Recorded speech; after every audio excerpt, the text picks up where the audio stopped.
The private screening at the Regal Dole Cannery was for family and close friends.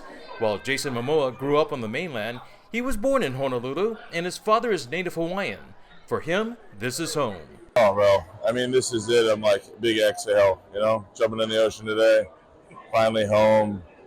I'm excited for my whole family to see it. My Auntie Momi and my Uncle Buffalo right there. So it's just like my dad's here, all my friends and family. It's just like wonderful. It's the perfect premiere. Hi, baby boy. As for his new movie, Aquaman and the Lost Kingdom, it picks up where the first one left off. But his role has changed because he's now a husband and father. Well, he was a reluctant king. Now he's obviously the king. He's married. He's got a kid. So it's the whole, juxtaposition between those two worlds and him trying to hold that down and hold this down and at the same time trying to save the planet. I'm gonna kill Aquaman. I mean, it's going to be 10 times what you saw in the last one. So we action-packed it.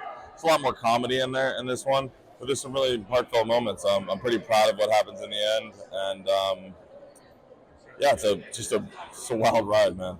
Despite the first Aquaman movie making more than $1 billion worldwide, there's talk Momoa won't be back to play this role because Warner Brothers is planning a change in the DC universe of characters. Rumors are rumors. I just think they're going to be starting something new, and if this does really well, like it did on the first one, I would find it hard-pressed that they're not going to do something again. We love it. I think they love Aquaman. It's just, can he fit into the new world? We don't know yet, but I think anything's possible. This weekend, Momoa plans to be on Maui to host free screenings of his new movie for first responders and those impacted by the wildfires. Just call it an early Christmas present from Aquaman. Rick Kwan, Island News.